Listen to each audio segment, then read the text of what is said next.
All right, let's just jump right in. When you hear Python's built-in functions, your mind probably goes to, a long, boring list in the documentation. But what if we looked at them differently? What if we saw them as a kind of periodic table of elements, the absolute fundamental toolkit that every single one of us gets from the moment we start coding? And here it is. This is what we're talking about, the periodic table of Python. You see, this isn't just some random grab bag of tools. It's an organized system. Every single element here has its own unique properties and a specific job to do. So for the next few minutes, we're going to take a tour of this incredible toolkit that comes pre-installed, ready to go right out of the box. And that leads us to our first big idea. So what's the big deal? Why are these tools so important? Well, it all boils down to one simple, incredibly powerful idea: efficiency. We're talking about the power of code that needs zero imports. Just look at the difference here. On the left, you've got what we call an anti-pattern, importing an entire library just to use one simple function. But on the right, that's the standard issue solution. It's just clean, it's elegant. See, these built-in functions are your direct hotline to the super optimized C Python interpreter. They're the fastest, most basic words in the Python language. So here's our game plan. We'll kick things off with the absolute basics. Then we'll get into how to process data on the fly, how Python talks to the world and even to itself, and then we'll wrap it all up by showing you how to put it all together. And this is going to be our map for the journey. We're going to move from left to right, starting with those core building blocks of data, and ending with some really advanced tools for what we call introspection. Let's get started. First things first, the fundamentals.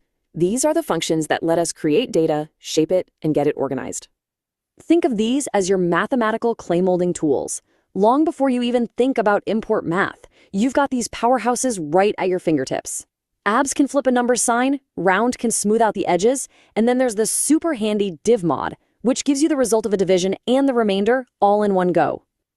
And welcome to the casting foundry. This is where Python can literally melt down data and recast it into something new.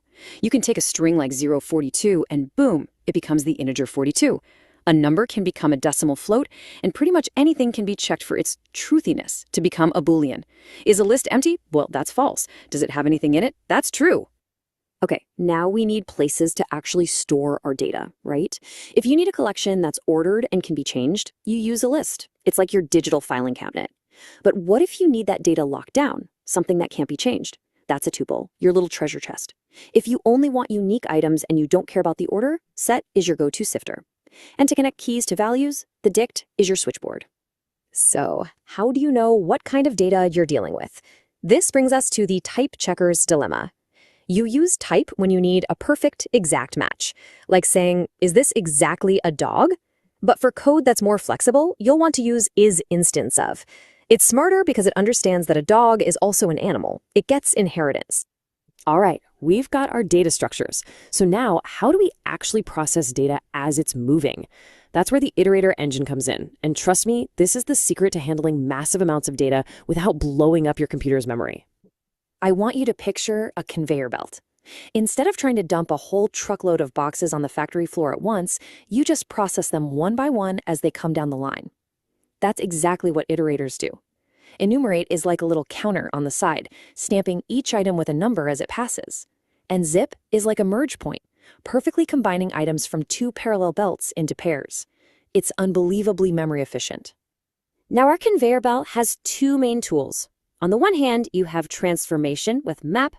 It takes a function and applies it to every single item on the belt. It changes what the items look like, but you still have the same number of items. Then, on the other hand, you have reduction with filter. It's like a quality checker that pulls items off the line if they don't meet a condition, so you end up with fewer items than you started with. And sometimes you want to take that whole stream of data and just collapse it into a single answer. That's what we call iterative collapse. Functions like sum, mix, max, or all act like a giant funnel. They take in the entire sequence and boil it all down to one single final value. So far, our program has been living entirely in its own little world, in your computer's memory.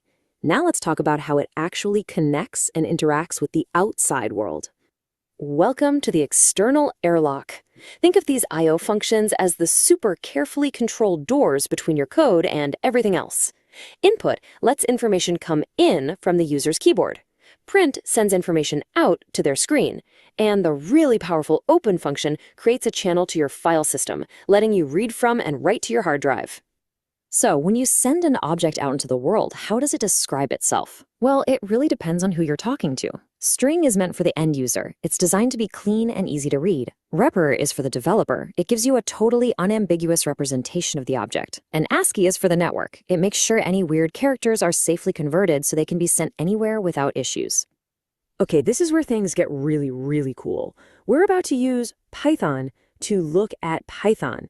These are the tools of introspection, which lets code examine itself, and metaprogramming, which lets code actually change itself on the fly while it's running. Now, here's a concept that trips up so many developers. Having the same value is not the same as being the same thing. Look at A and B on the right. They both hold a list with the number 1, so yeah, they're equal. But if you use the ID function, you'll see they live in two totally different places in memory. They are not the same object. Now, Python's pretty smart, as you can see on the left. For small common things like integers, it often just reuses the same memory block to be more efficient. So when you use a variable, how does Python actually find it? It searches through what looks like an onion, following the LEGB rule. First, it looks in the immediate local scope. No luck, it checks any enclosing function scopes. Still nothing, it looks in the global scope of the whole file. And if all else fails, it looks in the built-in scope, which is where all of these functions we've been talking about live.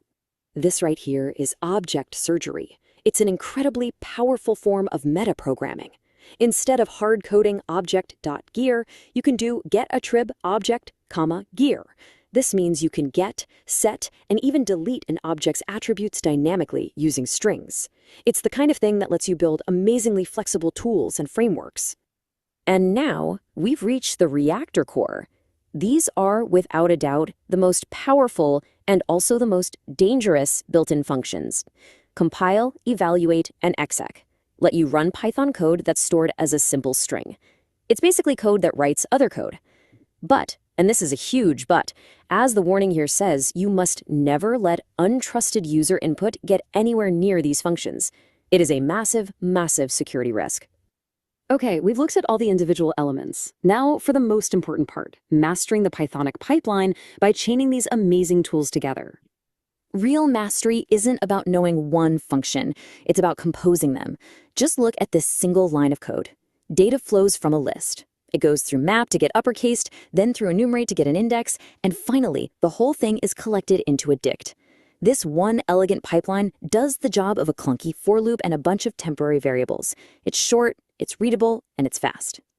And that really brings us to the final takeaway. Before you reach for that external library, before you pip install some complex framework, just stop. Look at the tools you already have. Master the standard issue. Python's core language is built to do the heavy lifting for you and to do it efficiently, elegantly, and immediately. So what problem are you going to solve with it first?